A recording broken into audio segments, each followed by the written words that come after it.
Myself Vidhu Rao, and I am taking your botany classes.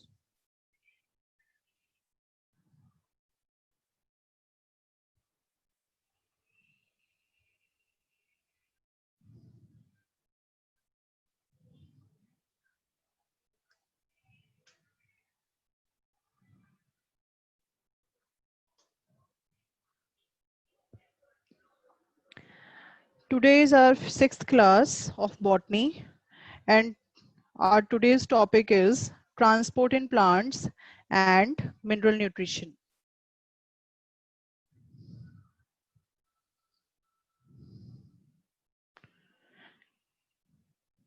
The transport in plants is the first chapter of plant physiology, and mineral nutrition is the second chapter of plant physiology.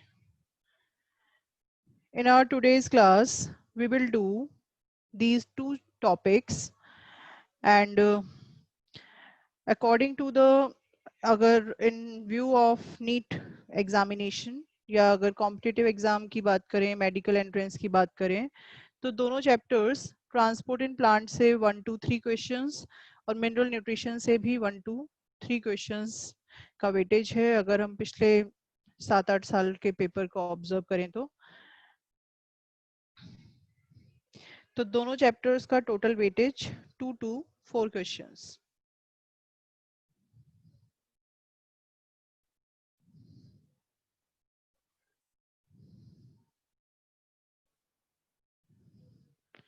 Two to four questions from both topics.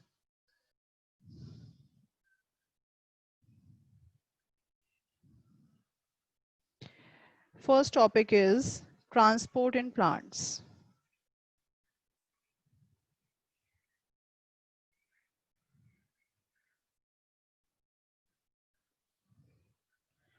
In transport of plants, two types of transports are there: short distance transport and long distance transport. In short distance transport, plants shows diffusion, simple diffusion, facilitated diffusion, active transport, and for long distance transport, plant shows translocation or bulk flow through xylem or phloem. First is short distance transport.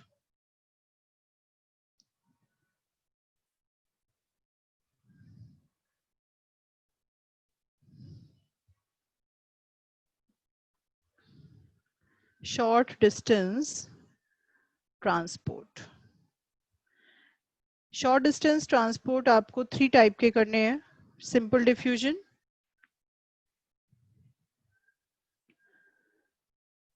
diffusion, through lipid bilayer. Second, facilitated diffusion through plasma membrane, or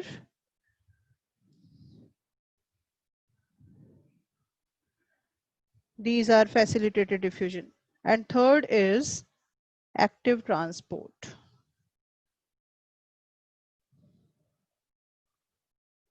First, simple diffusion. Second, facilitated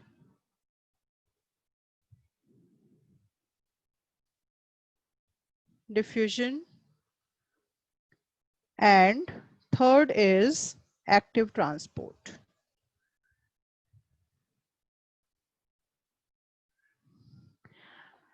These are the transport or means of transport for short distance in plants. Simple diffusion, ये diagram देखिए. In this diagram, simple diffusion is first. और यहाँ पर जो plasma membrane है, ये इसके across बिना किसी बाइंडिंग के, बिना किसी स्पेसिफिक प्रोटीन के ट्रांसपोर्ट हो रहा है. तो इसका मतलब simple diffusion is independent from living system. और दूसरा, सिंपल डिफ्यूजन तो आप जानते ही हो. अगर आप कोई अमोनिया की बोतल या फिर डीओ की बोतल या सेंट की बोतल को एक रूम में ओपन करें तो उसकी फ्रेगनेंस या स्मेल पूरे रूम में फैल जाती है, और ये डिफ्यूजन की वजह से ही होता है.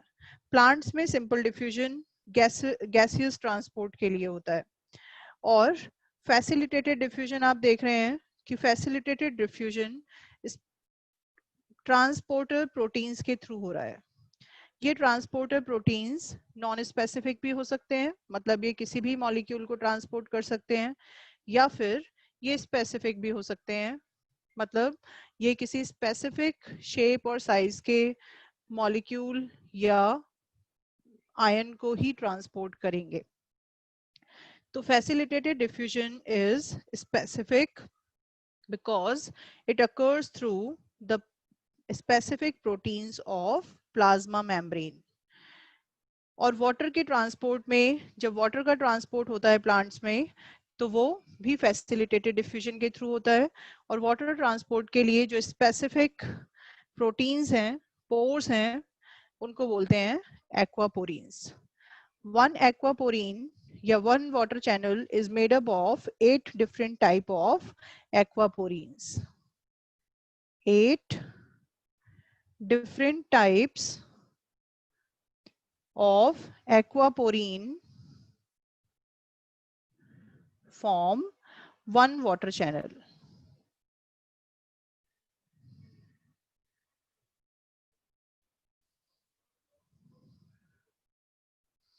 ये important है। Aquaporines क्या है?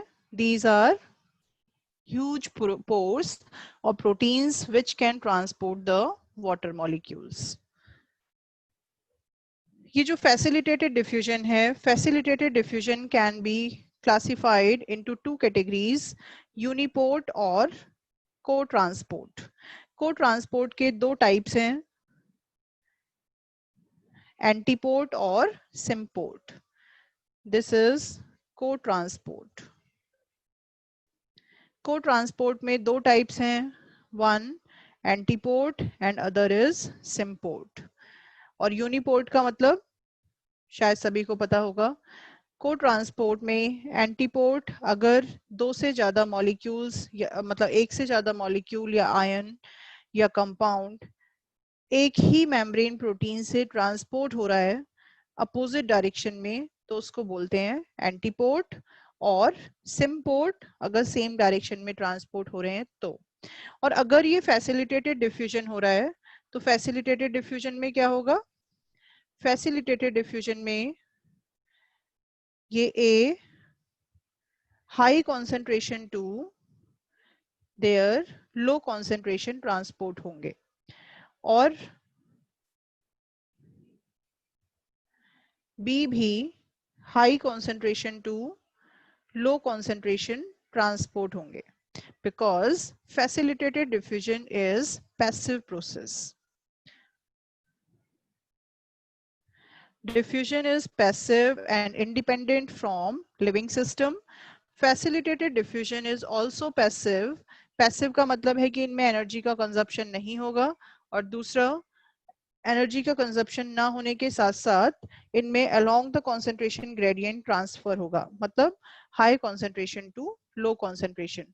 इस डायग्राम में आप देख भी सकते हैं, ये high concentration to their low concentration move कर रहे हैं। फैसिलिटेटेड डिफ्यूजन ऐसे मॉलिक्यूल्स को भी ट्रांसफर करता है जो डिफ्यूजन के थ्रू नहीं ट्रांसपोर्ट हो सकते। For example hydrophilic molecules. Hydrophilic moiety वाले जितने भी मॉलिक्यूल्स होंगे उनका सिंपल डिफ्यूजन नहीं होता, वो फैसिलिटेटेड डिफ्यूजन के थ्रू ही ट्रांसपोर्ट होते हैं।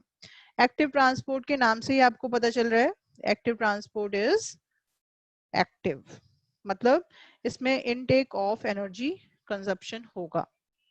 अगर हम, क्योंकि एक्टिव और facilitated diffusion both are through the membrane proteins, तो ये है एक्टिव। अब ये भी मेम्ब्रेन प्रोटीन के थ्रू होता है but against the concentration gradient, मतलब ये इसकी direction lower concentration to higher concentration होगी। और इसके अलावा जो lower concentration to higher concentration movement हो रही है उसमें एनर्जी का कंजप्शन होगा और मेम्ब्रेन प्रोटीन का यूज होगा। तो डिफ्यूजन को छोड़कर बाकी दोनों लिविंग सिस्टम पर डिपेंडेंट हैं, मतलब प्रोटीन के थ्रू ट्रांसफर होते हैं, जबकि डिफ्यूजन मेम्ब्रेन प्रोटीन पर डिपेंडेंट नहीं है।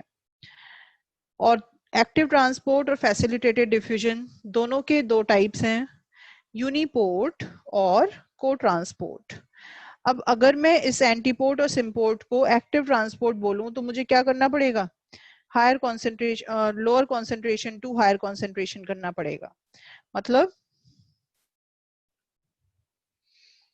अगर सिम्पोर्ट में हम बना लें एक्टिव वाला तो ये हो गई लोअर कॉन्सेंट्रेशन टू, ये हो गई यहाँ पर हायर कॉन्सेंट्रेशन।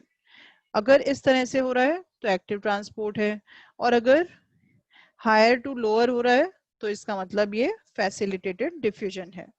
और जिन प्रोटीन्स के थ्रू, जिन मेम्ब्रेन प्रोटीन्स के थ्रू एक्टिव ट्रांसपोर्ट या फैसिलिटेटेड डिफ्यूजन होता है उनको बोलते हैं कैरियर प्रोटीन्स। दोनों में थोड़ा सा डिस्टिंग्विश करने के लिए हम कभी कभी टर्म्स अलग अलग यूज कर सकते हैं, carrier proteins for facilitated diffusion और pump proteins for active transport. तीनों के डिफरेंस आपको करने हैं, कुछ मैंने आपसे डिस्कस कर लिए। दोनों क्योंकि प्रोटीन के थ्रू हो रहे हैं फैसिलिटेटेड डिफ्यूजन और एक्टिव ट्रांसपोर्ट, दोनों ही हाईली स्पेसिफिक हैं, दोनों इनहिबिटर्स के लिए हाईली सेंसिटिव हैं। तो जो भी इनहिबिटर्स प्रोटीन्स को प्रोटीन की एक्टिविटी को इनहिबिट करेंगे वो सभी इनहिबिटर्स इन ट्रांसपोर्ट को भी इनहिबिट कर सकते हैं। और एक्टिव ट्रांसपोर्ट को अपहिल भी बोलते हैं और पैसिव को डाउनहिल बोलते हैं। तो diffusion and facilitated diffusion are downhill. Downhill तो सभी जानते हो, जब आप किसी हिल के ऊपर साइकिल नीचे की तरफ कर रहे हो तो आपको एनर्जी का कंजप्शन नहीं करना पड़ रहा, तब उसको क्या बोलते हैं, डाउनहिल। और जब आप ऊपर चढ़ते हैं तो आपको बहुत ज्यादा एनर्जी लगानी पड़ती है तो उसको क्या बोलते हैं, अपहिल। नेक्स्ट है यहाँ पर water potential. Water potential is the chemical potential of water. Water की सॉल्यूट के साथ केमिकली बाउंड होने की कितनी पोटेंशियल है उसको बोलते हैं वाटर पोटेंशियल।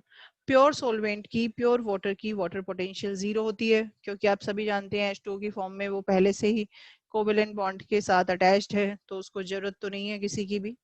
लेकिन वाटर पोटेंशियल प्लांट्स में बहुत इंपॉर्टेंट है और ये प्लांट्स को एक एरिया से दूसरे एरिया में ट्रांसलोकेशन में बहुत इम्पोर्टेंट हेल्पफुल है।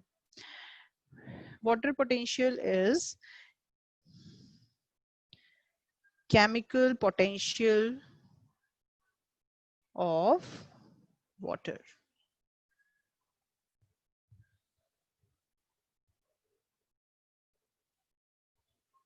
For pure water या pure solvent, it is 0.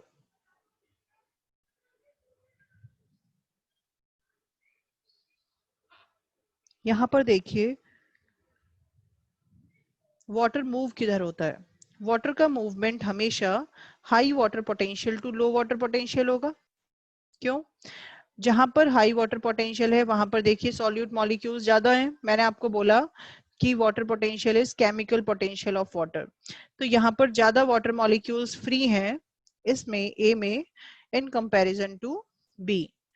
तो वाटर मूव किधर करेगा, from high concentration of solvent to low concentration of solvent. जहां पर हाई वाटर की सॉल्वेंट मॉलिक्यूल्स फ्री हैं तो ऑब्वियसली वाटर पोटेंशियल ज्यादा होगा, और प्योर सॉल्वेंट का वाटर पोटेंशियल जो 0 है वो हाईएस्ट है।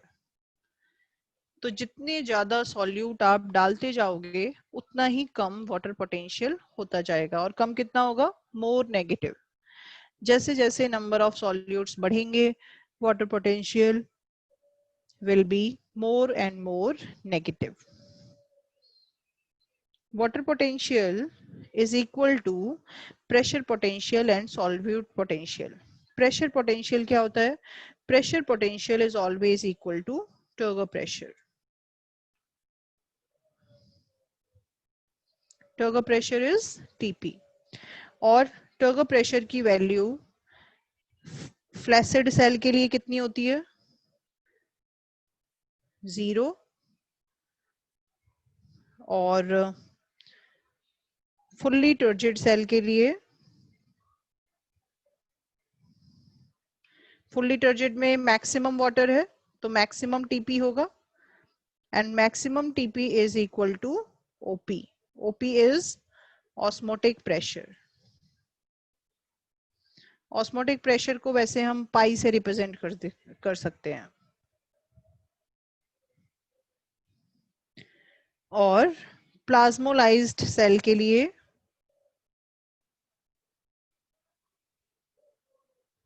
नेगेटिव. तो फ्लैसिड सेल के लिए है ये 0 और फुल्ली टर्जिड सेल के लिए TP is maximum and plasmolysed cell के लिए TP is negative. इन तीनों वैल्यूज से प्रेशर पोटेंशियल का पता चल रहा है. और इसके अलावा प्लाज्मोलाइज्ड सेल या ऐसी सेल जिसमें वाटर की डेफिशिएंसी है, टीपी की वैल्यू खाली वहीं पर नेगेटिव होती है. अदरवाइज सभी सेल्स के लिए TP is equal to TP is always positive. Pressure potential के बाद सेकंड है सॉल्यूट पोटेंशियल. सॉल्यूट पोटेंशियल क्या है? psi s. Psi s is solute potential and it is always equal to minus pi. Pi क्या था? Osmotic pressure. और minus osmotic pressure क्या होता है? Osmotic potential. इसका मतलब psi s is equal to osmotic potential.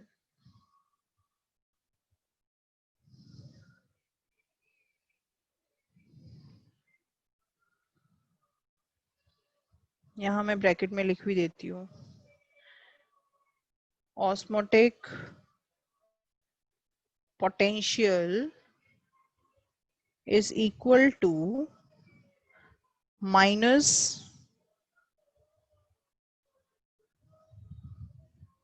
पाई. ठीक है. अब आप वाटर पोटेंशियल की वैल्यूज निकालिए.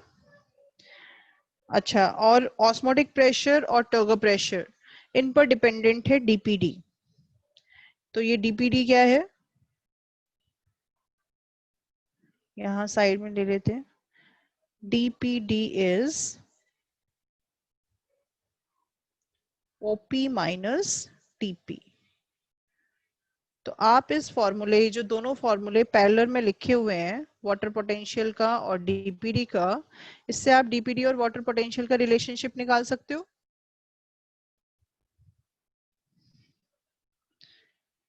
ओके, निकाल सकते हो. तो क्या है relationship? Water potential is equal to minus DPD.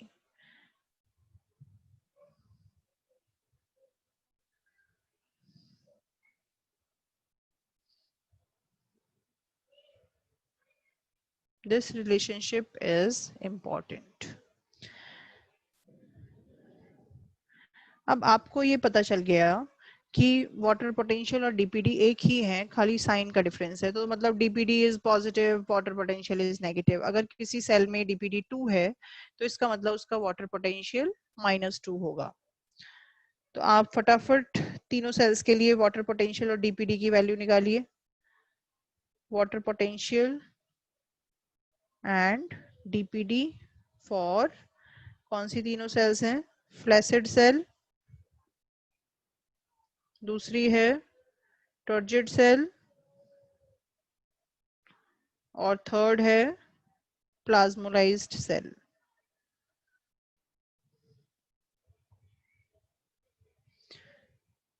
निकालिए फटाफट, और जिसने निकाल लिया वो हैंड रेज करिए.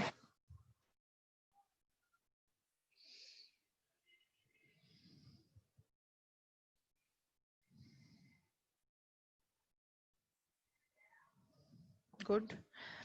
फ्लैसिड सेल का देखिए क्या है आपका, मैच करिए. फ्लैसिड सेल के लिए टीपी तो 0 था, ठीक है. तो वाटर पोटेंशियल किसके इक्वल हो गया, psi W is equal to psi S या माइनस ऑस्मोटिक प्रेशर, और DPD is equal to OP, क्योंकि टीपी 0 है यहाँ पर। टर्जिड सेल के लिए OP is equal to TP, तो वाटर पोटेंशियल कितना होगा टर्जिड सेल के लिए, 0।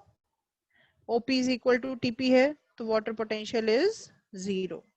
प्लाज्मोलाइज सेल के लिए टीपी इज मोर नेगेटिव, तो पहले से ही negative, water potential will be more negative, जबकि डीपीडी कैसा हो जाएगा, मोर पॉजिटिव। मैंने वाटर पोटेंशियल के निकाल दिए हैं, डीपीडी के आप खुद निकाल लोगे, ठीक है। और हमेशा इसी रिलेशनशिप से हम निकाल सकते हैं कि सेल में वाटर किस सेल से किस सेल में ट्रांसफर होगा। फॉर एग्जाम्पल,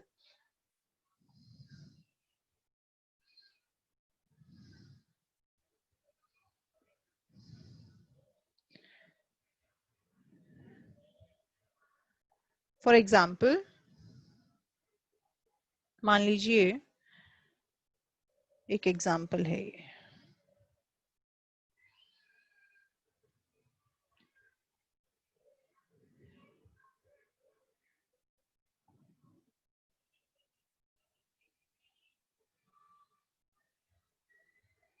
ये 3 सेल्स हैं, ए, बी और सी। तीनों में आपको क्या क्या पता है, तीनों में ए में आपको पता है साई डब्ल्यू इज -2, ठीक है। बी में आपको पता है ओपी इज 7, टीपी इज 3, और सी में आपको पता है Sai S is -8, Sai P is 7। तो आप इन तीनों सेल्स का वाटर किस डायरेक्शन से किस डायरेक्शन में फ्लो होगा निकाल सकते हो, आप बिल्कुल निकाल सकते हो। साइड सभी का डीपीडी निकाल लो। ए सेल के लिए डीपीडी क्या हो गया, 2। बी सेल के लिए डीपीडी ओपी माइनस टीपी 7 - 3 4, और सी सेल के लिए डीपीडी क्या हो गया, 8 - 7, दैट इज, या तो वाटर पोटेंशियल निकालने -1 है, वाटर पोटेंशियल इज -1, तो डीपीडी कितना हो गया, 1। और वाटर मूव किधर करेगा, from low DPD to high DPD, क्योंकि वाटर पोटेंशियल का जस्ट अपोजिट साइन है, तो वाटर मूव फ्रॉम, मैं यहीं पर लिख देती हूँ, high water potential to low water potential, या low DPD to high DPD. तीनों में रिलेशन निकाल लो। ए से किस में जाएगा, लो टू हाई जाना है, तो ए से ए टू बी वाटर ट्रांसपोर्ट होगा, और सी से ए में भी जाएगा और सी से बी में भी जाएगा, ठीक है।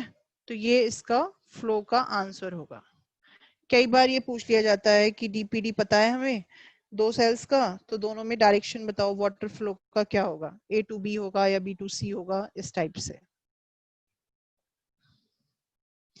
नेक्स्ट है ऑस्मोसिस। ऑस्मोसिस सभी जानते हैं, transport of solvent molecules from their high concentration to low concentration through semi permeable membrane, या फिर हम ऑस्मोसिस को स्पेशल टाइप ऑफ डिफ्यूजन बोल सकते हैं, special diffusion of solvent through semi permeable membrane,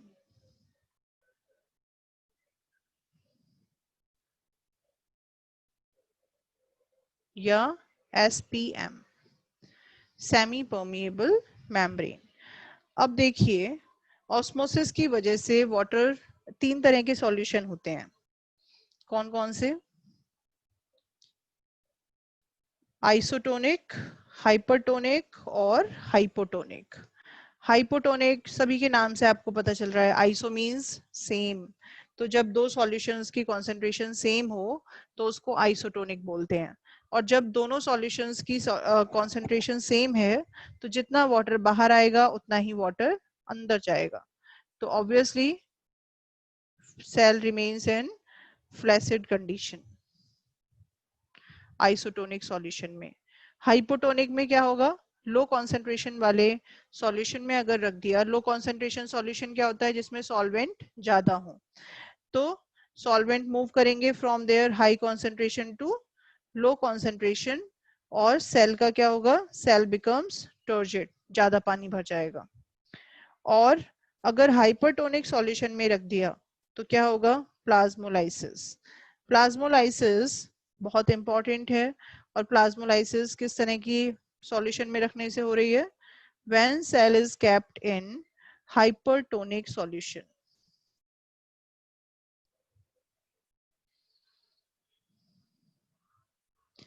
plasmolysis का मतलब है विड्रॉल ऑफ वाटर या विड्रॉल ऑफ प्रोटोप्लाज्म या cytoplasm when cell is kept in hypertonic solution.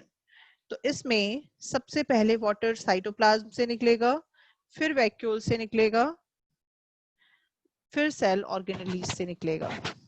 तो लास्ट में सेल पूरी तरह से, जो प्लाज्मा मेम्ब्रेन है वो सेल वॉल से बिल्कुल अलग हो जाती है, और जो स्पेस बन जाता है, जैसे स्पेस आपको दिख रहा है, ये स्पेस हाइपरटोनिक सॉल्यूशन से भर जाता है। डीप्लाज्मोलाइसिस जस्ट इसका अपोजिट है। डीप्लाज्मोलाइसिस कब होगा, when cell is kept in hypotonic solution. अगर हम प्लाज्मोलाइज सेल को हाइपोटोनिक सॉल्यूशन में रख दें तो वो वापस नॉर्मल साइज अटेन कर लेगी।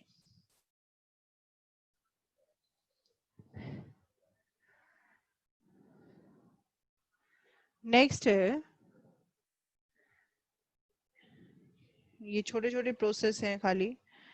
तो जो डीप्लाज्मोलाइसिस में हो रहा है इसको क्या बोलोगे, एंडोस्मोसिस, और प्लाज्मोलाइसिस में जो हो रहा है वो एक्सोस्मोसिस। तो किस तरह के सॉल्यूशन में एंडोस्मोसिस हो रही है, किस में एक्सोस्मोसिस हो रही है, ये इंपॉर्टेंट है। ठीक है, और प्लांट के लिए क्या यूज है इसका, प्लांट के लिए यूज ये है ऑस्मोसिस का कि रूट्स या रूट हेयर्स सॉइल से जो वाटर एब्जॉर्ब करते हैं वो ऑस्मोसिस प्रोसेस के थ्रू ही करते हैं।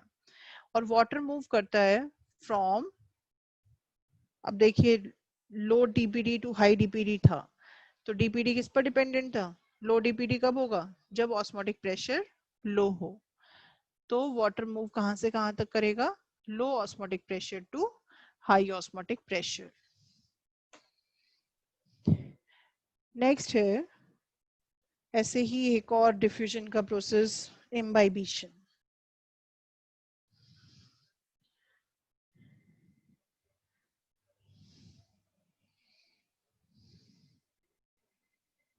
Imbibition,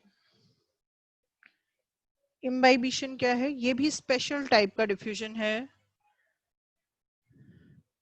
special type of diffusion. अब यहाँ पर डिफ्यूजन किस में हो रहा है, कोलॉइडल सॉलिड्स में। कोलॉइडल सॉलिड्स क्या हो सकते हैं, इसमें ये भी पैसिव है क्योंकि डिफ्यूजन है तो पैसिव ही होगा। और दूसरा, इसमें एब्जॉर्प्शन कौन करेगा, colloidal solids.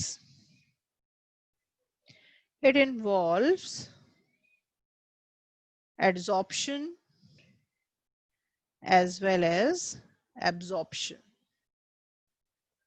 Adsorption क्या होता है, सपोज ये ग्राम सीड है, तो सबसे पहले वाटर के मॉलिक्यूल इस ग्राम सीड के सरफेस पर अटैच होंगे, एब्जॉर्ब होंगे, तो उसको क्या बोलते हैं, सरफेस पर जो एब्जॉर्प्शन हो रहा है, एडजॉर्प्शन।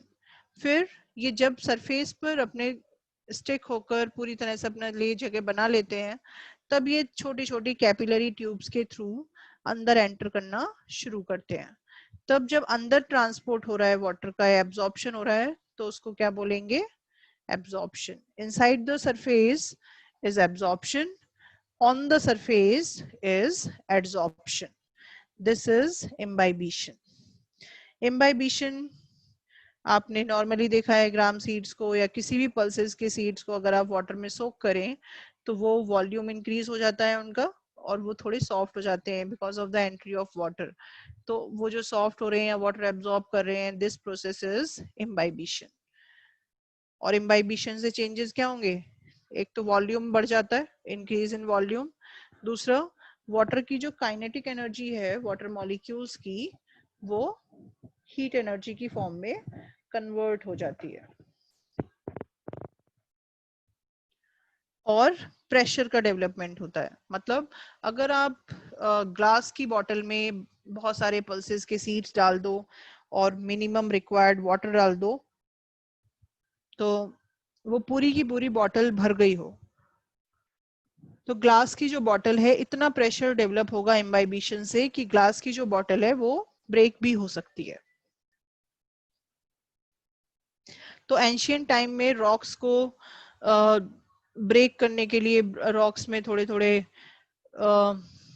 होल करने के लिए इम्बाइबिशन प्रेशर का यूज करा जाता था।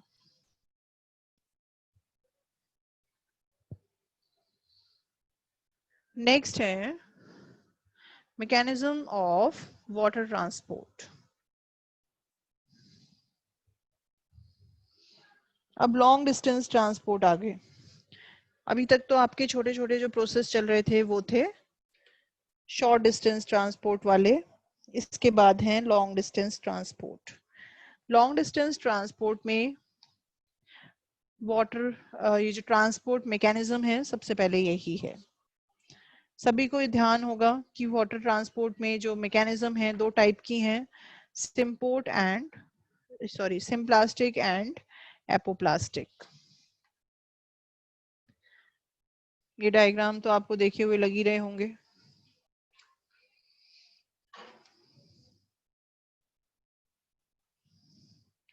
तो नेक्स्ट है लॉन्ग डिस्टेंस ट्रांसपोर्ट।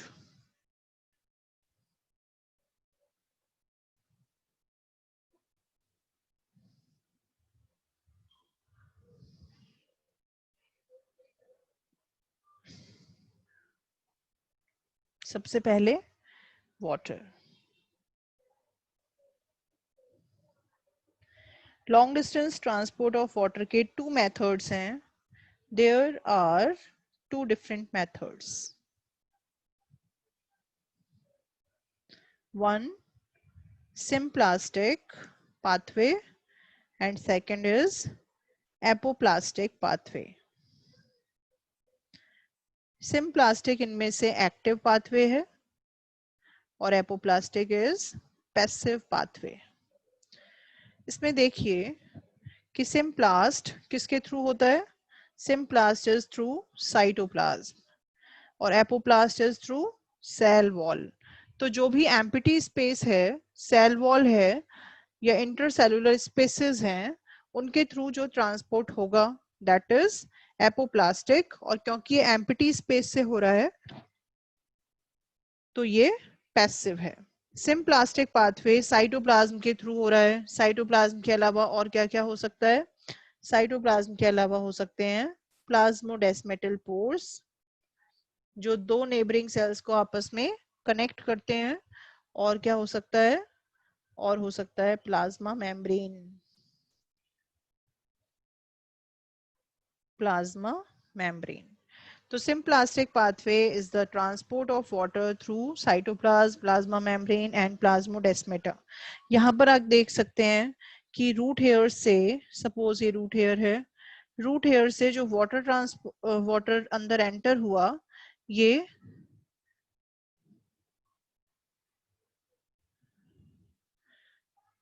एक मिनट, रूट हेयर है सपोज, ये रूट हेयर से जो वाटर अंदर एंटर हुआ वो यहाँ सेल वॉल के थ्रू अगर ट्रांसफर हो रहा है, जो पर्पल वाला है ये है एपोप्लास्टिक पाथवे जो पैसिव है, एम्प्टी सेल वॉल के थ्रू। और जो ग्रीन वाले एरोज हैं ये रिप्रेजेंट कर रहे हैं सिम्प्लास्टिक पाथवे को। तो एपिडर्मिस सबसे बाहर होती है रूट की, फिर कॉर्टेक्स, एंडोडर्मिस। अब एंडोडर्मिस में आपको ध्यान होगा सुबेरिनाइज्ड कैस्पेरियन स्ट्रिप्स होती हैं। These are made up of suberin.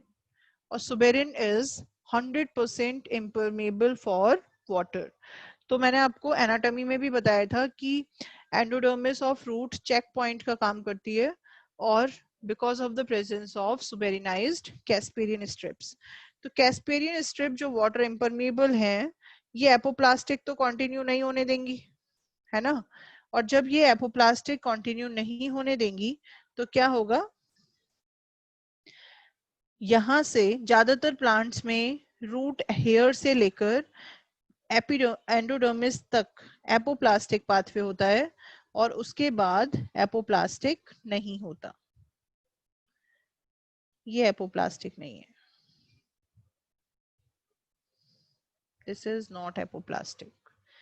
तो ज्यादातर प्लांट्स क्या करते हैं कि ज्यादातर प्लांट्स में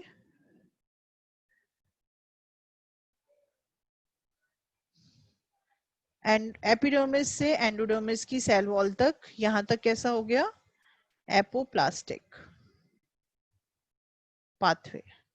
और एंडोडर्मिस से आगे अब ये वाटर अंदर एंटर करेगा, यहाँ एंटर करने के बाद अब ये किसके थ्रू जाएगा, साइटोप्लाज्म, वैक्यूल, प्लाज्मा मेम्ब्रेन, इनके थ्रू ये पेरिसाइकिल, पेरिसाइकिल से आ गया ये जाइलम में। अब जाइलम से आगे कैसे जाएगा, जाइलम से आगे वापस एपोप्लास्टिक ही होगा। ये आप जानते हैं कि जाइलम वेसल, जाइलम ट्रैकीड्स, अब चाहे जाइलम वेसल से हो या जाइलम ट्रैकीड से हो, दोनों ही नॉन लिविंग हैं, दोनों ही डेड कंपाउंड्स हैं। तो डेड में कैसा होगा, एम्प्टी स्पेस, तो एम्प्टी स्पेस में एपोप्लास्टिक।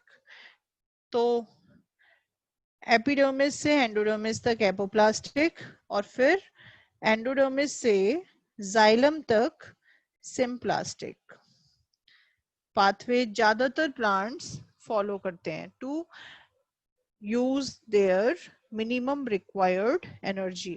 अगर शुरू से ही सिम्प्लास्टिक होगा तो क्या होगा, बहुत ज्यादा एनर्जी का कंजप्शन करना पड़ेगा, और शुरू से एंड तक एपोप्लास्टिक हो नहीं सकता क्योंकि एंडोडर्मिस पर कैस्पेरियन स्ट्रिप्स हैं। ये डायग्राम तो दूसरा वाला है, ये कई बार लेबलिंग के लिए आता है। अभी आपने कुछ टेस्ट सीरीज भी दी होंगी, तब भी टेस्ट सीरीज में भी ये एक या दो टेस्ट सीरीज में जरूर आया होगा, because this diagram is important. Symplast ज्यादातर क्या आता है इसमें, यहाँ पर ए लिखा रहेगा और एपोप्लास्टिक के लिए बी, तो आपको दोनों आइडेंटिफाई करने होते हैं कि कौन सा है। और इसी पर्पज से मैंने ये डायग्राम इसमें डाला है कि आपको लेबल डायग्राम पता होना बहुत जरूरी है। कई बार यहाँ पर ए और बी लिखा रहता है और आपको ए और बी आइडेंटिफाई करने होते हैं। तो देखिए, जो सेल के अंदर एंटर कर रहा है, ये रेड वाला सेल के अंदर भी एंटर कर रहा है, मतलब साइटोप्लाज्म में भी जा रहा है, तो इसका मतलब ये क्या है, सिम्प्लास्टिक। और जो बी है एपोप्लास्टिक, ये देखिए ओनली इंटरसेलुलर स्पेसेस में ही एंटर कर रहा है, सेल के अंदर एंटर नहीं कर रहा, और एंडोडर्मिस पर ये स्टॉप हो गया because of the presence of Casparian strip, यहाँ पर ये स्टॉप हो गया। तो ये क्या है, एपोप्लास्टिक पाथवे। जबकि सिम्प्लास्टिक साइटोप्लाज्म के थ्रू एंडोडर्मिस से आगे भी अंदर कंटिन्यू हो गया है। तो ये आपको लेबल डायग्राम याद करना है, याद तो होगा ही, पता होना चाहिए बस। लॉन्ग डिस्टेंस ट्रांसपोर्ट में नेक्स्ट है mechanism of water absorption and accent of SAP.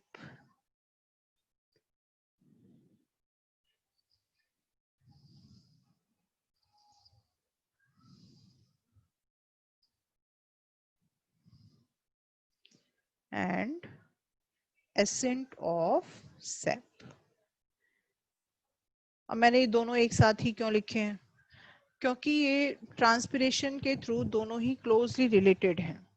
Accent of sap के लिए आपने जो मोस्ट एक्सेप्टेड थ्योरी या हाइपोथेसिस पढ़ी है वो है ट्रांसपिरेशन पुल थ्योरी, या adhesion cohesion transpiration pull theory या हाइपोथेसिस, जो डिक्सन एंड जॉली ने दी थी।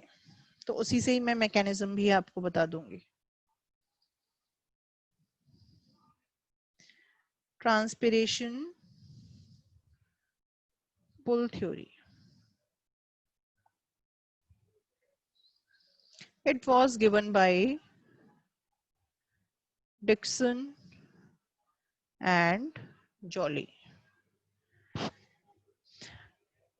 इसमें था क्या, ट्रांसपिरेशन पुल क्या है, एक नेगेटिव प्रेशर है, और नेगेटिव प्रेशर क्यों है, because it develops due to loss of water, और लॉस ऑफ वाटर कहां पर हो रहा है, लीव्स में, किसके थ्रू, स्टोमेटल पोर्स के through. This is water loss due to transpiration. तो देखिए जब किसी प्लांट में ट्रांसपिरेशन प्रोसेस में लीफ की सरफेस से वाटर वेपर्स की फॉर्म में लॉस्ट होता है, जब वाटर वेपर्स की फॉर्म में लॉस्ट हो रहा है यहाँ पर, तो स्टोमेटल पोर्स के थ्रू, सपोज यहाँ पर मैं लिख देती हूँ स्टोमेटा, तो जब वाटर ऊपर की तरफ लॉस होता जा रहा है, वाटर तो वाटर चैनल की फॉर्म में होता है ना, जब ये, और वाटर चैनल क्यों बना हुआ है, वाटर चैनल बना हुआ है, ये जो थ्योरी है या हाइपोथेसिस है, ये 3 फोर्सेस पर डिपेंडेंट है. फर्स्ट कोहेजन फोर्स या cohesive force, second adhesion, third transpiration pull.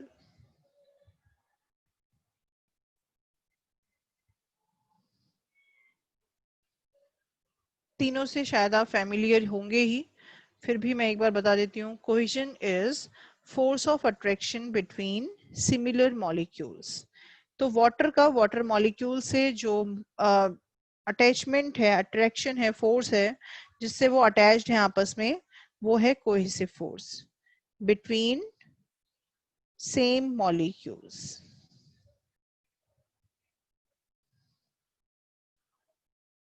Addition force is force of attraction between different molecules. यहाँ पर कौन से डिफरेंट मॉलिक्यूल्स हैं, सपोज ये है जाइलम स्ट्रैंड या xylem vessel, this is xylem vessel. यहाँ पर ये जो वाटर मॉलिक्यूल्स आपको दिख रहे हैं, ये हैं water molecules. Suppose water molecules के बीच में आपस में कौन सा फोर्स ऑफ अट्रैक्शन है, कोहेजन. और वाटर मॉलिक्यूल का जाइलम वेसल की वॉल के साथ कौन सा अट्रैक्शन है, एडिशन. ठीक है, तो एडिशन कहां पर है, between wall of xylem vessel and water molecule. और कोहेजन कहां पर है, बिटवीन वाटर मॉलिक्यूल्स. तो आपने देखा होगा जब भी आप टैप ऑन करते हैं या पानी डालते हो, तो पानी के मॉलिक्यूल्स में या वाटर के मॉलिक्यूल्स में इतना स्ट्रॉन्ग कोहेसिव फोर्स होता है कि वो एक एक मॉलिक्यूल करके तो आता नहीं है कि अब एक मॉलिक्यूल गिर गया वाटर का, अब दूसरा आएगा. ऐसा हुआ है कभी, नहीं होता. हमेशा एक चैनल की फॉर्म में या चेन की फॉर्म में ही गिरता है. तो वो हो गया कोहेसिव फोर्स. कोहेसिव और एडिसिव फोर्स की वजह से इस जाइलम वेसल के अंदर वाटर चैनल बन जाता है. और ये वाटर चैनल, जैसे अब देखिए हाई टेम्परेचर है बाहर, स्टोमेटा से वाटर वेपर्स की फॉर्म में लॉस होने लगा, ट्रांसपिरेशन होने लगा. अब ये तो होगा नहीं कि एक मॉलिक्यूल लॉस हो गया दूसरा भी आएगा थोड़ी देर बाद. जैसे आप टैब ऑन करते हैं, पानी तो लगातार आता रहता है, अगर खुला छोड़ दो तो जब तक कि आपकी टैंक खाली ना हो जाए तब तक वो बंद नहीं होगी. तो ऐसे ही प्लांट में भी एक बार अगर ट्रांसपिरेशन शुरू हो गया, तो स्टोमेटल पोर्स जब तक बंद नहीं होंगे तब तक वो कॉन्टिन्यूसली चलता रहेगा. और वाटर मॉलिक्यूल मूव किधर करते हैं, from low DPD to high DPD. अब देखिए कोहेसिव और एडिसिव फोर्स की वजह से तो वाटर चैनल बन गया, और ये वाटर चैनल लॉस किस फॉर्म में हो रहा है, ट्रांसपिरेशन पुल की वजह से. ट्रांसपिरेशन पुल क्या कर रहा है, इस वाटर मॉलिक्यूल को ऊपर की तरफ पुल कर रहा है. जैसे आप किसी स्ट्रॉ से कोल्ड ड्रिंक पी रहे हो या फिर शेक पी रहे हो, तो उस तरह की ये मैकेनिज्म है. जब आप सक करते जाते हो वाटर को या किसी ड्रिंक को, तो जब तक वो खत्म नहीं हो जाती बॉटल, तब तक आप जैसे जैसे ऊपर की तरफ फोर्स लगा रहे हो वो अपना आता जा रहा है. तो सेम यहाँ पर है transpiration pull. Transpiration pull is negative pressure, और ये नेगेटिव क्यों है? Because it develops due to water loss. Excess of water की वजह से अगर प्रेशर डेवलप हुआ होता तो वो पॉजिटिव होता, लेकिन ये लॉस ऑफ वाटर की वजह से हुआ है, तो ये कैसा होगा? Negative pressure. और ये जो ट्रांसपिरेशन पुल थ्योरी है, this is applicable for almost all plants. Eucalyptus जो ग्रेटेस्ट हाइट वाला एंजियोस्पर्म है, उसमें भी ये एप्लीकेबल है। इसीलिए transpiration pull theory is most accepted theory. It is negative pressure and it pulls water molecules in upward direction.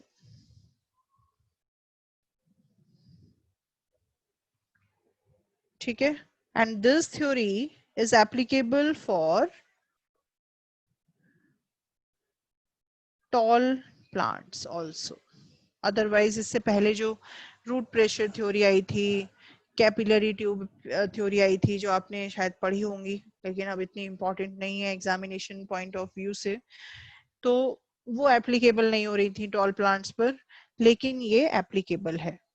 और इसमें कितना रेट होगा अपवर्ड डायरेक्शन का? At the rate of 15 metres per hour. ये बहुत इंपॉर्टेंट है, कई बार पूछ लिया जाता है।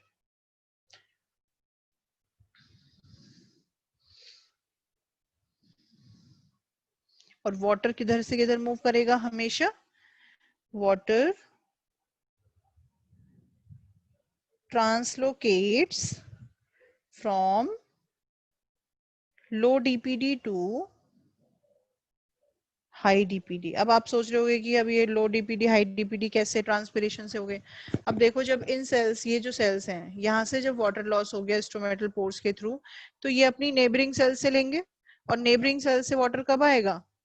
जब डीपीडी का जो प्रेशर ग्रेडियंट है वो डेवलप हो गया हो, कि low DPD to high DPD move करेगा। तो एक तरह से ये जो ट्रांसपिरेशन पुल थ्योरी है, ये भी प्रेशर ग्रेडियंट पर बेस्ड है, प्रेशर ग्रेडियंट पर डिपेंडेंट है। जब तक ये प्रेशर ग्रेडियंट डेवलप नहीं होगा, तब तक वाटर अपवर्ड डायरेक्शन में पुल नहीं होगा।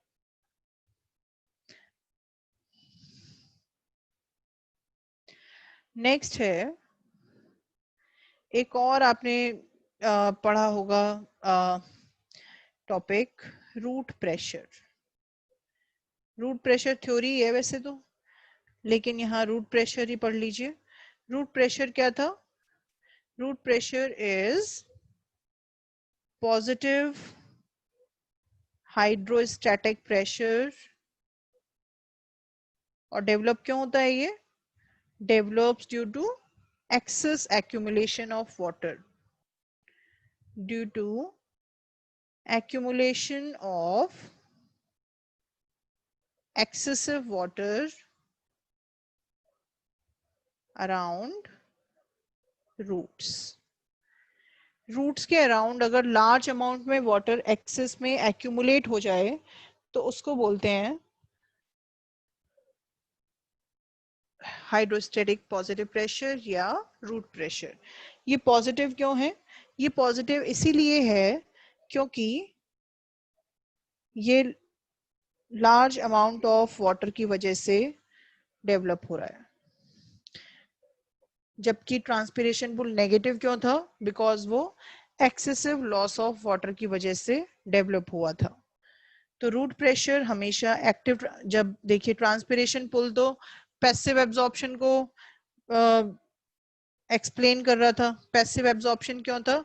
अब जब ये जो टेंशन है, ये लीफ से वाटर जाने लगा डीपीडी की वजह से स्टेम से लीफ में, स्टेम से कहाँ चला गया? रूट्स में, रूट्स में कहाँ से आएगा? सॉइल से। तो रूट्स किसका काम कर रही है यहाँ पर? ओनली एक इंटरमीडिएट का काम कर रही हैं, मीडिएटर का काम कर रही हैं बिटवीन सॉइल एंड प्लांट। तो खुद एब्जॉर्ब नहीं कर रही वो, ट्रांसपिरेशन की वजह से जो वाटर चैनल बना हुआ है वो ऊपर जाता जा रहा है, तो उसमें रूट्स खाली एक पाथवे का काम कर रही हैं। ठीक है? तो यहाँ पर था, ये जो पैसिव एब्जॉर्प्शन था, ये ट्रांसपिरेशन की वजह से था। इट ऑल्सो और इसमें होगा क्या, पैसिव एब्जॉर्प्शन ऑफ वाटर। तो अगर किसी प्लांट में ट्रांसपिरेशन हो रहा है तो उसमें एब्जॉर्प्शन कैसा होता है, हमेशा पैसिव। और किसी प्लांट में अगर एक्सेसिव वाटर दे दिया आपने, अब वो तो रूट को जबरदस्ती एब्जॉर्ब करना पड़ रहा है, उसे नहीं है जरूरत, लेकिन अपने आप को उसे बचाना है तो उसको रहना पड़ेगा, उसको जबरदस्ती लेना पड़ेगा। तो रूट प्रेशर क्या हो गया, रूट प्रेशर जहां पर भी होगा उसकी वजह से एब्जॉर्प्शन कैसा होगा, एक्टिव एब्जॉर्प्शन ऑफ वाटर।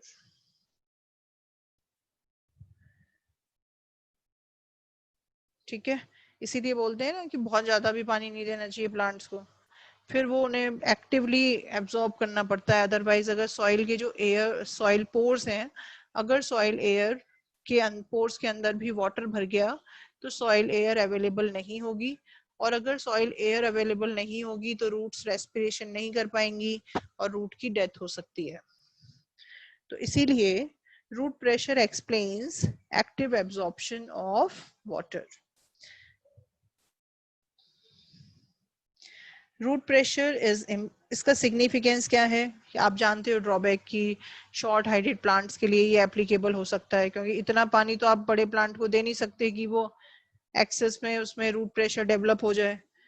तो एसेंट ऑफ सैप को तो ये बहुत ज्यादा एक्सप्लेन नहीं कर सकता, क्योंकि एक तो बहुत सारे प्लांट्स ऐसे हैं जो डेजर्ट एरिया में होते हैं जिनमें कभी रूट प्रेशर डेवलप ही नहीं होता, लेकिन एसेंट ऑफ सैप तो होता ही है।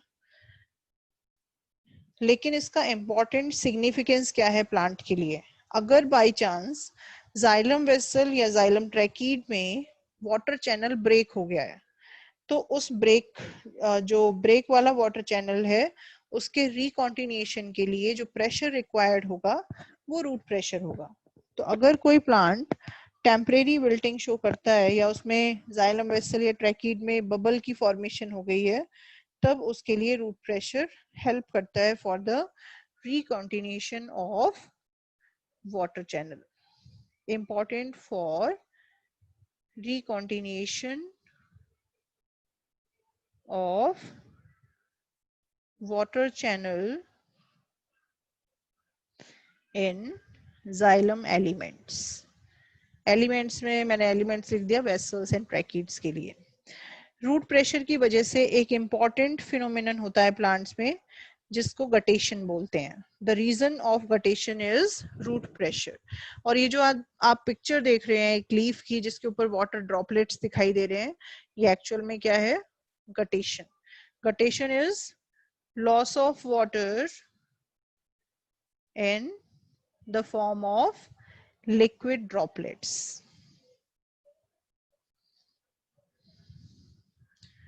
through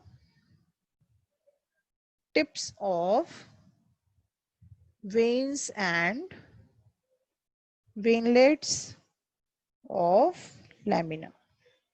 तो लैमिना के वेन्स और वेनलेट्स के टिप पर ये आपको वाटर ड्रॉपलेट्स दिखाई दे रही हैं। ये कब होती हैं, जब ट्रांसपिरेशन नहीं हो रहा या स्टोमेटल पोर्स क्लोज हैं और वाटर का एब्जॉर्प्शन बहुत ज्यादा हो रहा है, तो water as it is form में ही, लिक्विड फॉर्म में ही लॉस हो जाता है। जबकि ट्रांसपिरेशन में किस फॉर्म में होता है, वाटर वेपर्स की फॉर्म में, और गटेशन में लिक्विड वाटर फॉर्म में।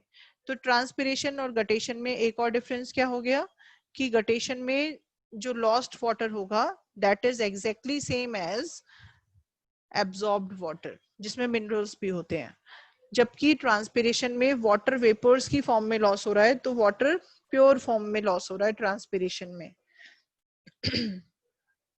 और जो पोर्स होते हैं टिप्स ऑफ वेन्स और वेनलेट्स के ऊपर, उनको बोलते हैं हाइडेथॉड्स।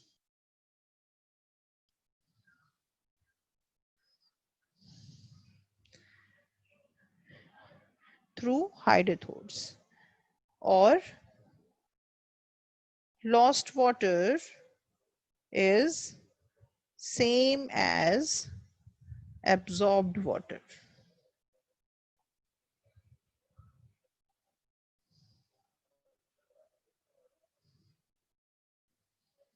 और रीजन क्या है इसका, रूट प्रेशर। मतलब वाटर तो आ रहा है बहुत ज्यादा लेकिन ट्रांसपिरेशन नहीं हो रही, एक्टिवली प्लांट वाटर को एब्जॉर्ब भी कर रहा है और उसको लॉस्ट भी करना पड़ रहा है। Reason is development of root pressure, और रूट प्रेशर की वजह से रूट्स ऊपर क्यों वाटर को भेज रही हैं, क्योंकि उनको खुद सॉइल एयर नहीं मिल पा रही है जिससे उनका सरवाइव करना मुश्किल हो जाएगा, इसीलिए वो अवे फ्रॉम डैम वाटर को ट्रांसपोर्ट कर देती हैं। नेक्स्ट है opening and closing of stomatal pores.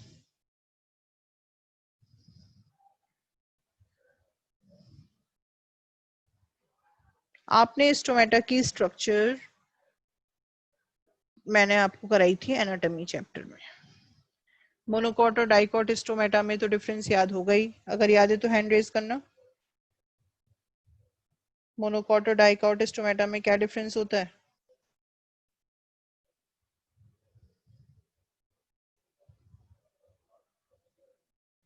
Okay good. तो मेजर डिफरेंस था गार्ड सेल्स की शेप का। अब देखिए कि ओपनिंग एंड क्लोजिंग होती क्यों है, कैसे है। तो इसके लिए जो मैकेनिज्म है वो मोस्ट एक्सेप्टेड मैं आपको करा रही हूँ बिकॉज इट इज इंपॉर्टेंट। ये है active potassium ion Uptake theory, and it was given by Levitt। सभी को ध्यान होगा शायद ये।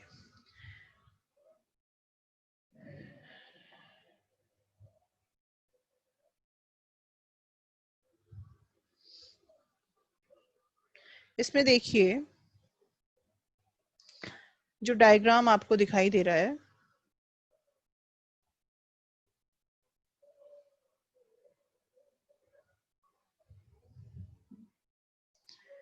ये जो डायग्राम आपको दिखाई दे रहा है इसमें ये है गार्ड सेल,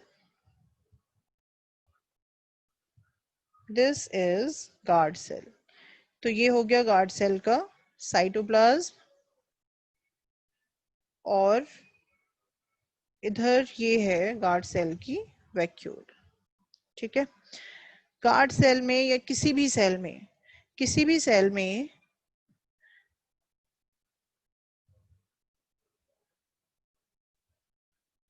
किसी भी सेल में ग्लाइकोलिसिस होती है, और ग्लाइकोलिसिस में स्टार्च से ग्लूकोज बनेगा, ग्लूकोज से फिर ग्लाइकोलिसिस स्टार्ट हो जाती है, उसको हम बोलते हैं ईएमपी पाथवे।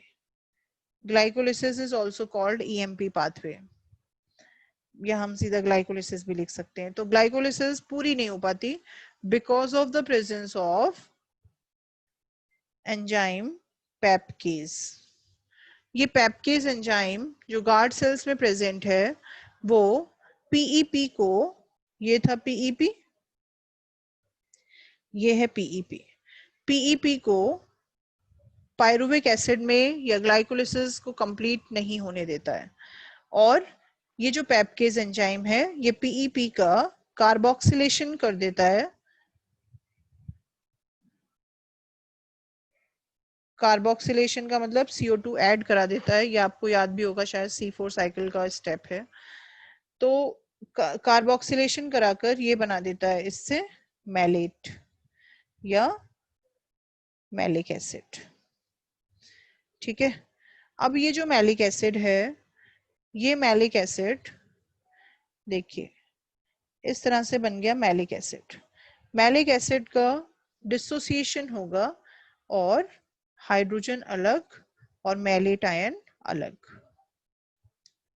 मैलेट आयन कैसा है? नेगेटिवली चार्ज्ड, यहां पर आपको दिखाई भी दे रहा है ये वाला। जब इसने कार्बोक्सिलेशन करा तो मैलिक एसिड के ये दो हाइड्रोजन आयंस या प्रोटॉन्स अलग हो गए और मैलेट अलग हो गया। मैलेट एक्यूमुलेट हो जाता है वैक्यूल्स में, और H पॉजिटिव का क्या होगा? H पॉजिटिव को, ये जो प्लाज्मा मेम्ब्रेन है ये है plasma membrane of guard cell. ये plasma membrane of guard cell इन H पॉजिटिव आयंस को एक्टिवली बाहर ट्रांसपोर्ट कर देती है। बाहर क्या है? बाहर है सब्सिडियरी सेल्स। स्ट्रक्चर याद होगी आपको स्टोमेटा की। गार्ड सेल के बाहर सब्सिडियरी सेल्स होती हैं। तो जब ये H पॉजिटिव बाहर आ गए एक्टिवली, एक्टिवली का मतलब एनर्जी इज यूज्ड, ये एनर्जी यूज हो रही है। ठीक है, अब ये H पॉजिटिव आ रहे हैं बाहर, ये वाले H पॉजिटिव सब्सिडियरी सेल्स में आ गए। अब हर एक लिविंग मेम्ब्रेन या हर एक प्लाज्मा मेम्ब्रेन की ये टेंडेंसी है कि वो अपने दोनों साइड के चार्जेस को न्यूट्रलाइज करती है। जब H पॉजिटिव बाहर आ गए तो अंदर का चार्ज मोर नेगेटिव मैलेट की वजह से और बाहर का चार्ज मोर पॉजिटिव होता जा रहा है। तो क्या होगा, ये जो plasma membrane of guard cell है ये इस चार्ज को मेंटेन करने के लिए H पॉजिटिव के बराबर चार्ज वाले K पॉजिटिव आयंस को अंदर भेजना स्टार्ट कर देती है। ये है K पॉजिटिव। एक प्रोटॉन का चार्ज के बराबर एक पोटेशियम आयन पर चार्ज होता है और इस तरह से जो एक्सचेंज हो रहा है H पॉजिटिव बाहर आ रहे हैं, K पॉजिटिव अंदर जा रहे हैं, इसको बोलते हैं exchange pump of hydrogen ions and potassium ions. और एक्सचेंज पंप को कौन फॉलो कर रहा है? Plasma membrane of guard cell. अगर बाय चांस एक आध पोटेशियम आयन एक्स्ट्रा अंदर चला गया है तो, अदरवाइज नहीं। अगर एक्स्ट्रा अंदर चला गया है तो ये उतने ही अमाउंट में क्लोराइड आयंस को अंदर ट्रांसपोर्ट करती है टू न्यूट्रलाइज एक्स्ट्रा के पॉजिटिव आयंस। और जैसे ही इनटेक ऑफ के पॉजिटिव होगा, इनटेक ऑफ के पॉजिटिव से क्या होगा, ये के पॉजिटिव मैलेट के साथ मिलकर पोटेशियम मैलेट बना लेता है। ठीक है, और पोटेशियम मैलेट के होने से वैक्यूल में ऑस्मोटिक कॉन्सेंट्रेशन इंक्रीज हो जाती है।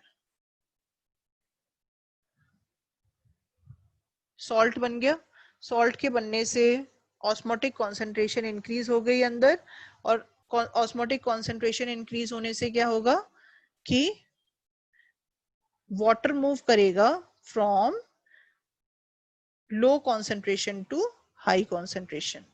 ये हो रहा है वाटर का मूवमेंट, और ये वाटर का मूवमेंट कहां से हो रहा है? सब्सिडियरी सेल्स से। इसीलिए मैंने आपको उस दिन लिखवाया था कि subsidiary cells regulate the opening and closing of stomata या regulates the turgidity and flaccidity of guard cells. अब ये H2O जब अंदर जाएगा, जब वाटर अंदर जाएगा तो क्या होगा यहाँ पर? गार्ड सेल बिकम्स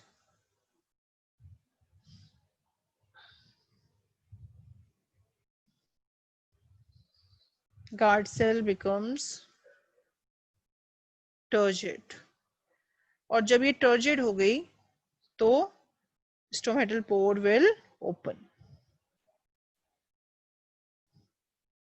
तो स्टोमेटा ओपन कब हो रहे हैं? Due to influx of potassium ion. जब भी स्टोमेटल गार्ड सेल्स टर्जिड होती हैं तो हमेशा स्टोमेटा पोर्स ओपन होते हैं, और के पॉजिटिव जब भी अंदर एंटर करेगा तो स्टोमेटल पोर्स ओपन होंगे। यही आपको 3-4 चीजें इसमें याद करनी है।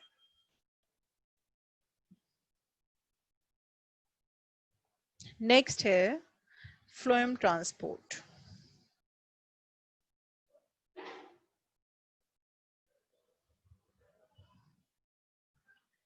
फ्लोएम ट्रांसपोर्ट के लिए जो मोस्ट एक्सेप्टेड हाइपोथेसिस है वो है मंच फ्लो या प्रेशर फ्लो हाइपोथेसिस।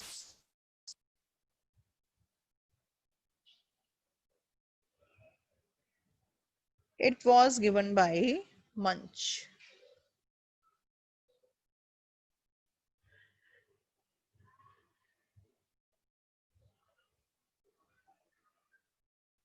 डायग्राम से आप फैमिलियर हैं सभी, देखिए। और ये किस पर बेस्ड है? It is based on It was given by Munch and it is based on pressure gradient.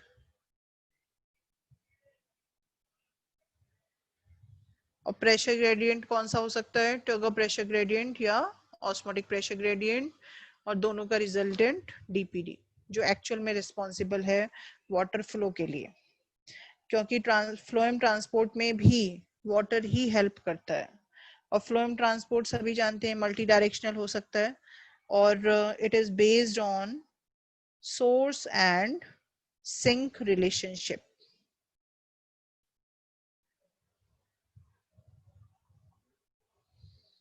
Source क्या होते हैं, लीव्स। तो जहां पर फोटोसिंथेसिस हो रही है ये क्या है, सोर्स। और जहां पर नहीं हो रही है, जहां पर एनर्जी की या शुगर की रिक्वायरमेंट है, वो क्या है, सिंक। बड हो गई सिंक, रूट हो गया सिंक, तो ये है सिंक। ठीक है, अब यहां पर देखिए लीव्स में फोटोसिंथेसिस हो रही है और वाटर भी आ रहा है जाइलम के थ्रू, तो शुगर फॉर्म हो रही है इन मीजोफिल सेल्स में। मीजोफिल सेल तो जानते हैं आप लोग, कहां पर होती हैं,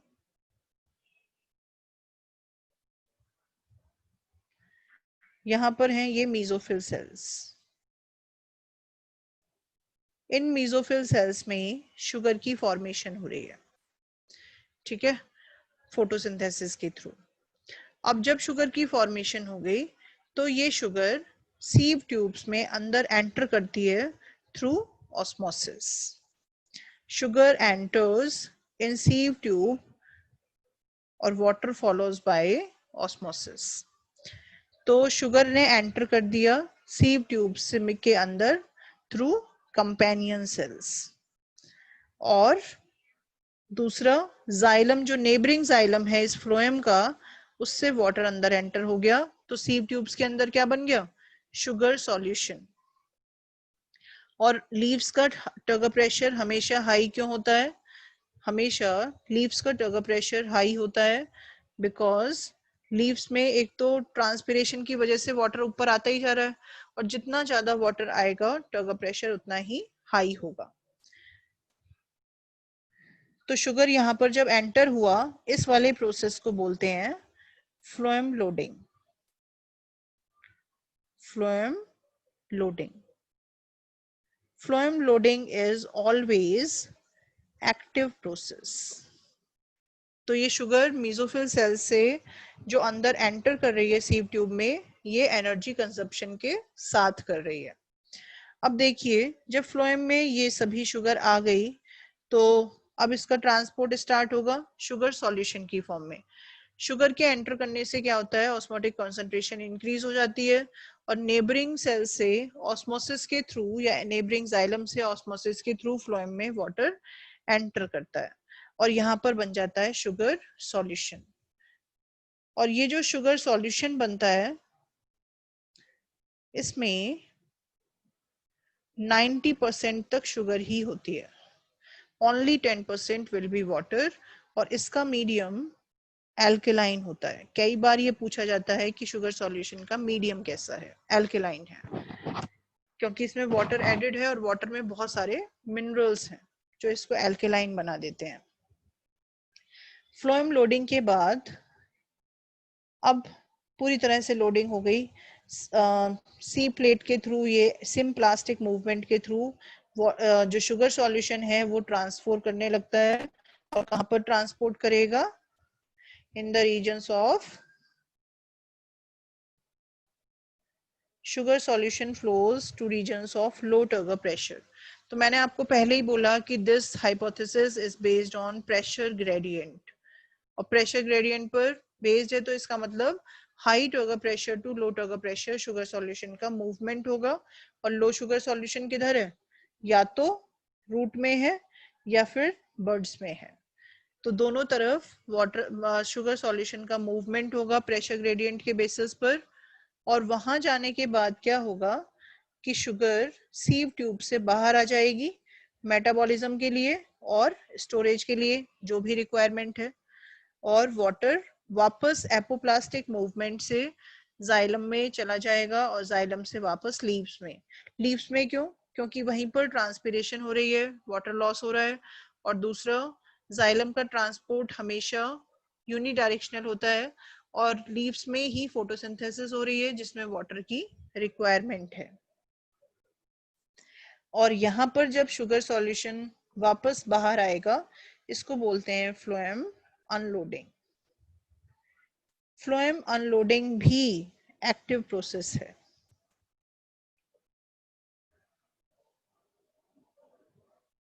और वाटर जो वापस मूव करेगा वो एपोप्लास्टिक करेगा। मैं यहाँ लिख भी देती हूँ, शुगर सॉल्यूशन का जो ट्रांसपोर्ट होता है वो सिम्प्लास्टिक होगा। तो ये जो सीव ट्यूब्स में आ रहा था ना शुगर सॉल्यूशन सोर्स से सिंक में, ये सिम्प्लास्टिक है, मतलब पूरे में एनर्जी यूज हो रही है। और water move back to source, source क्या है? Leaf, from sink through apoplastic movement और बाय ऑस्मोसिस।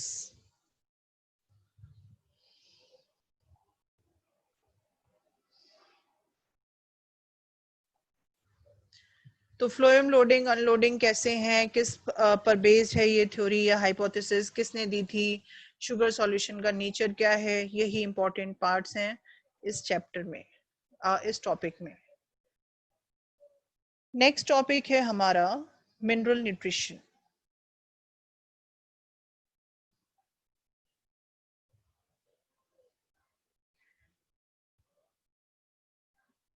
मिनरल न्यूट्रिशन में आपने सबसे पहले पढ़ा है hydroponics. Hydroponics is soilless culture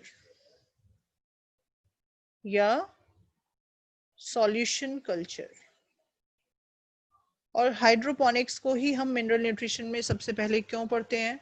क्योंकि हाइड्रोपोनिक्स का ही यूज करा जाता है ये चेक करने के लिए कि कौन से मिनरल्स या कौन से एलिमेंट्स प्लांट्स के लिए एसेंशियल हैं, और अगर वो एसेंशियल हैं तो उनके रोल क्या हैं। वैसे तो प्लांट्स में 50 to 60 या इससे भी ज्यादा मिनरल्स प्रेजेंट होते हैं, एलिमेंट्स प्रेजेंट होते हैं, लेकिन उनमें से कुछ बहुत ही ज्यादा एसेंशियल हैं जिनके बिना प्लांट अपनी नॉर्मल लाइफ साइकिल को कंप्लीट नहीं कर सकता। ये जो डायग्राम है ये आप सभी जानते हैं, ये हाइड्रोपोनिक्स का है, जिसमें न्यूट्रिएंट सॉल्यूशन के अंदर एक प्लांट को ग्रो कराया गया है, और इसी से ही हम पता कर सकते हैं किस एलिमेंट की कितनी रिक्वायरमेंट होती है, कितनी कॉन्सेंट्रेशन में रिक्वायरमेंट होती है अगर प्लांट को नॉर्मल लाइफ साइकिल कंप्लीट करनी है तो इसके बेसिस पर हमें ये पता चला कि कुछ एलिमेंट्स प्लांट्स में एसेंशियल हैं, और वो एलिमेंट्स कितने हैं? 17।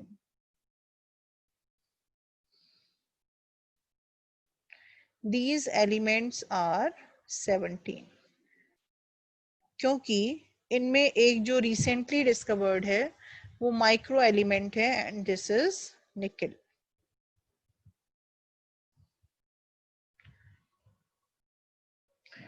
इन 17 एसेंशियल एलिमेंट्स में से कुछ माइक्रो हैं जिनकी हायर कॉन्सेंट्रेशन में रिक्वायरमेंट होती है, और कुछ माइक्रो हैं जिनकी लोअर कॉन्सेंट्रेशन में रिक्वायरमेंट होती है, लेकिन रिक्वायरमेंट एसेंशियल है। अब लोअर कॉन्सेंट्रेशन में रिक्वायरमेंट का मतलब ये बिल्कुल नहीं है कि ना भी हो तो काम चल जाएगा, नहीं चलेगा। ऐसे एलिमेंट्स जिनके बिना प्लांट्स अपनी लाइफ साइकिल कंप्लीट नहीं कर सकता उनको एसेंशियल एलिमेंट्स बोलते हैं। और माइक्रो एलिमेंट्स इतनी कम अमाउंट में रिक्वायर्ड हैं कि इनको ट्रेस एलिमेंट भी बोला जाता है।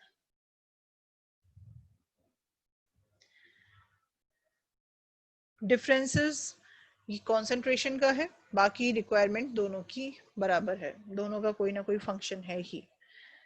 तो ये आपको याद करने शायद याद ही होंगे। नेक्स्ट है रोल्स ऑफ एसेंशियल एलिमेंट्स। हर एक लाइन जो भी एनसीईआरटी में दी हुई है हर एक लाइन आपको पढ़नी है रोल्स के लिए। इनमें से कुछ तो स्ट्रक्चरल कंपोनेंट हैं, carbon, oxygen, hydrogen.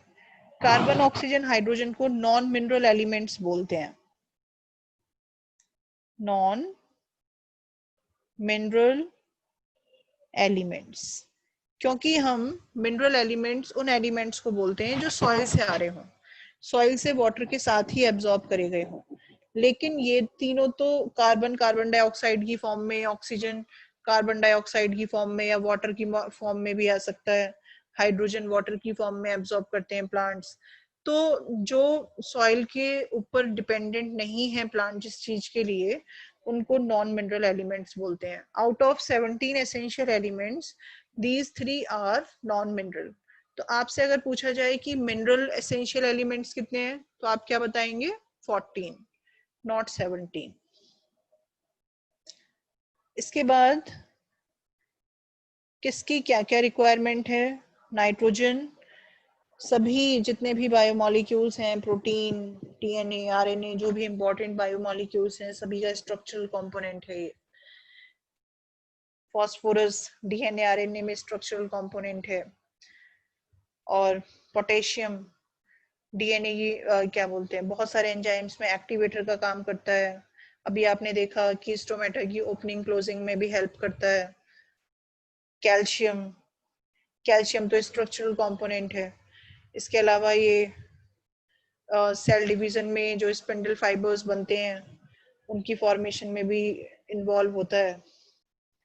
Magnesium chlorophyll का इंपॉर्टेंट कंपोनेंट है, and chlorophyll is very important. इसके अलावा बहुत सारी एंजाइमेटिक रिएक्शंस के जो एंजाइम्स हैं उनके लिए एक्टिवेटर का काम करता है। फॉर एग्जांपल पेप्केज, रुबिस्को, इनका एक्टिवेटर है। सल्फर लिपिड्स की फॉर्मेशन में हेल्प करता है ये। आयरन, माइक्रो एलिमेंट्स की बात करें तो सबसे ज्यादा अमाउंट में आयरन की रिक्वायरमेंट है। और मैक्रो एलिमेंट्स की बात करें तो नाइट्रोजन सबसे ज्यादा रिक्वायर्ड है। जिंक किन एंजाइम का एक्टिवेटर है? ये डिहाइड्रोजिनेसेस और अल्कोहल डिहाइड्रोजिनेज ज्यादातर पूछा जाता है। मैग्नीज फोटोलिसिस ऑफ वाटर में हेल्प करता है फोटोसिंथेसिस के टाइम पर, ठीक है। कॉपर साइटोक्रोम का कंपोनेंट है, तो ये ऑक्सीडेशन रिडक्शन रिएक्शंस में पार्टिसिपेट करता है। Boron carbohydrate metabolism, pollen tube formation, cell wall component ये है। मॉलिब्डेनम नाइट्रोजन फिक्सेशन, ये आपको नहीं करना। और क्लोरीन,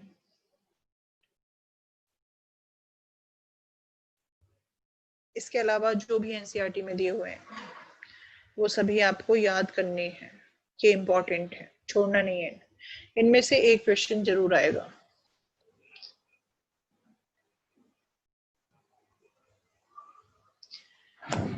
नेक्स्ट है नाइट्रोजन साइकिल।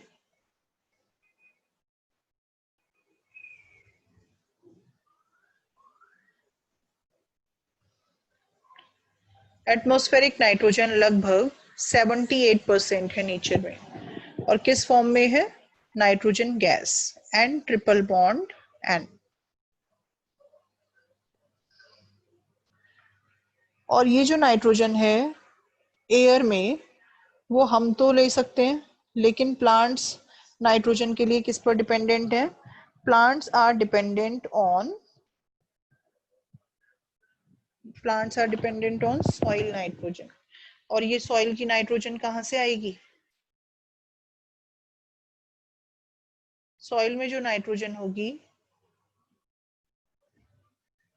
वो फिक्स होती है, और अगर वो फिक्स हो रही है तो उसको क्या बोलते हैं? Nitrogen fixation. अगर कोई बायोलॉजिकल ऑर्गेनिज्म या प्रोकैरियोटिक ऑर्गेनिज्म एटमॉस्फेरिक नाइट्रोजन या सॉइल की नाइट्रोजन को नाइट्रोजीनियस कंपाउंड में चेंज कर रहा है तो उसको बोलते हैं biological nitrogen fixation. Industrial nitrogen fixation क्या है? इंडस्ट्रियल वेस्ट अगर नाइट्रोजन को नाइट्रोजीनियस कंपाउंड में चेंज कर रहे हैं तो industrial nitrogen fixation. Electrical nitrogen fixation क्या है?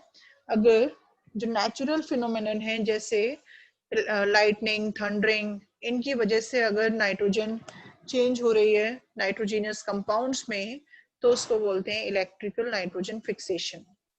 और इलेक्ट्रिकल नाइट्रोजन फिक्सेशन के बाद अब देखिए आपको नाइट्रोजीनियस कंपाउंड तो मिल गया, और ये नाइट्रोजीनियस कंपाउंड क्या है? बायोलॉजिकल नाइट्रोजन फिक्सर्स हमेशा प्रोकैरियोट ही हो सकते हैं, ओनली प्रोकैरियोट्स। कोई भी यूकैरियोटिक ऑर्गेनिज्म नाइट्रोजन फिक्सेशन नहीं कर सकता। और बायोलॉजिकल नाइट्रोजन फिक्सर्स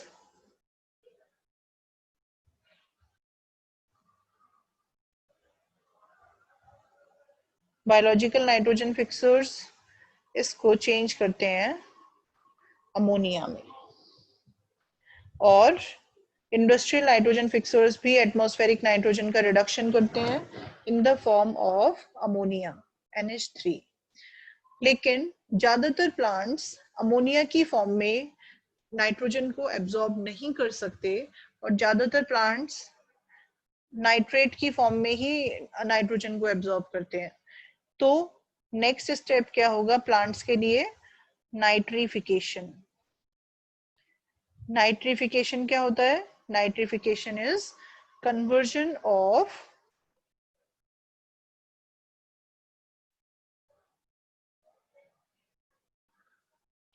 ये देखिए, nitrification is conversion of ammonium into nitrate with the help of nitrifying bacteria. और ये नाइट्रीफाइंग बैक्टीरिया क्या है? इसमें हेल्प करते हैं नाइट्रीफाइंग बैक्टीरिया।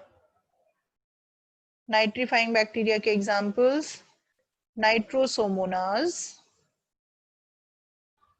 नाइट्रोकोकस, नाइट्रोसिस्टस और नाइट्रोबैक्टर। चारों एग्जांपल्स इंपॉर्टेंट हैं। इनमें से नाइट्रोसोमोनास और नाइट्रोकोकस अमोनियम को नाइट्राइट की फॉर्म में चेंज करते हैं, और बाकी जो बचे दोनों नाइट्रोबैक्टर और नाइट्रोसिस्टस ये नाइट्राइट को नाइट्रेट की फॉर्म में चेंज करते हैं।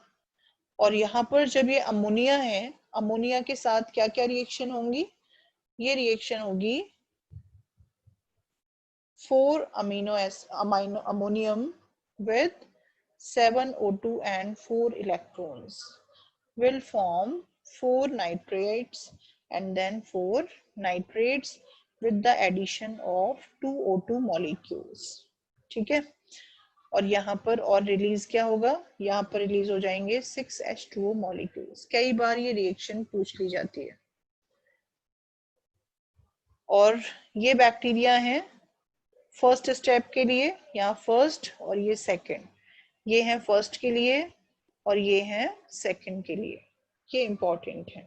अब नाइट्रेट की फॉर्म में जब चेंज हो गया ये, तो नाइट्रेट की फॉर्मेशन हो गई। ये नाइट्रेट प्लांट के लिए अब अवेलेबल है। Plants can use this nitrate. Most of the plants nitrate की फॉर्म में ही नाइट्रोजन को एब्सॉर्ब करते हैं। अब ये प्लांट में आ गया, प्लांट में आ गया, प्लांट से फूड चेन के थ्रू ये चला जाएगा एनिमल्स में, या फिर इन प्लांट की डेथ हो जाएगी और एनिमल्स की भी डेथ हो जाएगी। और डेथ होने के बाद डेड प्रोटीन से जो बैक्टीरिया या जो प्रोसेस है डेड प्रोटीन से अमोनियम की फॉर्मेशन इज अमोनिफिकेशन।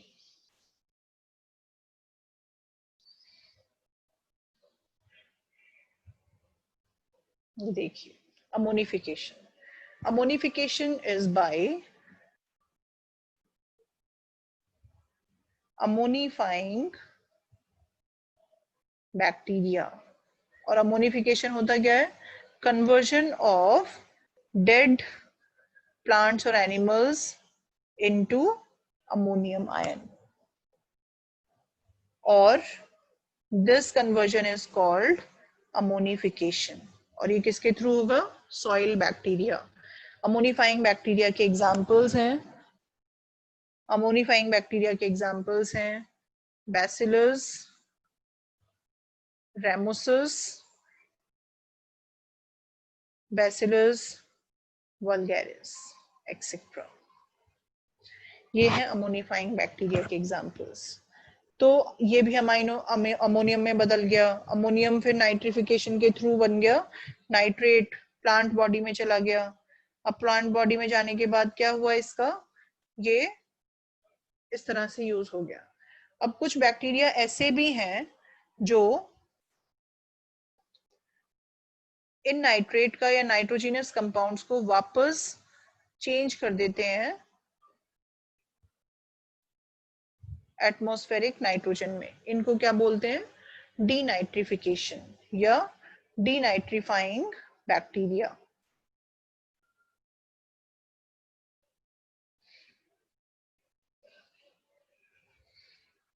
ये है डीनाइट्रिफिकेशन. आपको क्या करना है? Denitrification is conversion of nitrogenous compounds into atmospheric nitrogen.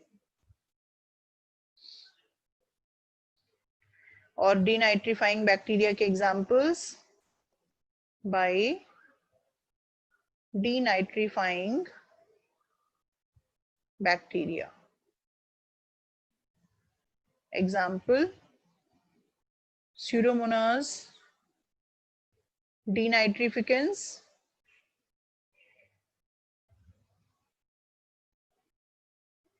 और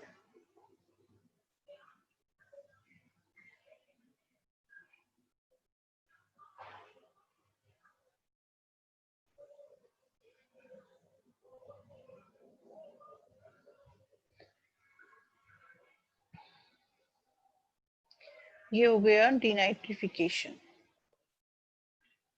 तो ये है नाइट्रोजन साइकिल. और इसमें अब आप जो डिटेल में करोगे वो आप करोगे nodule for biological nitrogen fixation.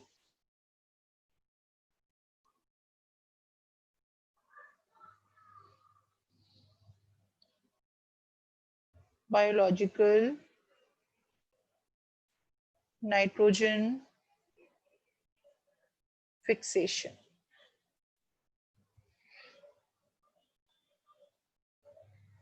Biological nitrogen fixation को डाईएज़ोट्रॉफी भी बोलते हैं.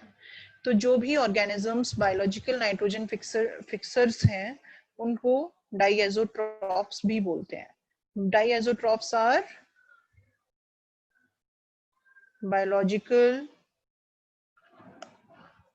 Nitrogen fixers and these are only prokaryotes. इनके एग्जाम्पल्स आपको शायद पता होंगे. एग्जाम्पल्स क्या हैं इनके? Azotobacter, Azospirillum, Rhizobium, Frankia, Nostoc, Anabaena. ये सभी एग्जाम्पल्स हैं डाईएज़ोट्रॉप्स के. ये ब्लू ग्रीन एल्गी भी हो सकते हैं, ये फ्री लिविंग भी हो सकते हैं. फ्री लिविंग में ये एरोबिक भी हो सकते हैं और एनएरोबिक भी हो सकते हैं. जबकि और थर्ड एक और है सिम्बायोटिक. ये सिम्बायोटिक भी हो सकते हैं. अब ब्लू ग्रीन एल्गी के एग्जांपल्स तो सबको याद होंगे शायद. ब्लू ग्रीन एल्गी के एग्जांपल्स हैं नॉस्टॉक, एनाबिना. ये सभी को याद ही रहते हैं. ये सिम्बायोटिक नाइट्रोजन फिक्सेशन भी कर सकते हैं और फ्री लिविंग भी. ब्लू ग्रीन एल्गी में स्पेशल सेल्स होती हैं. किसी को याद है स्पेशल सेल्स का नाम? जो स्पेशल सेल्स हैं नाइट्रोजन फिक्सेशन के लिए। Very good. क्या नाम है? हेट्रोसिस्ट, है ना। तो अभी ब्रेक के बाद डाउट की क्लास है, उसमें मैं पहले ही थोड़ा सा पढ़ाऊंगी, ठीक है, उसके बाद डाउट लूंगी। तो अभी आप ब्रेक ले लीजिए 15 मिनट्स का, then we will resume the same. Okay.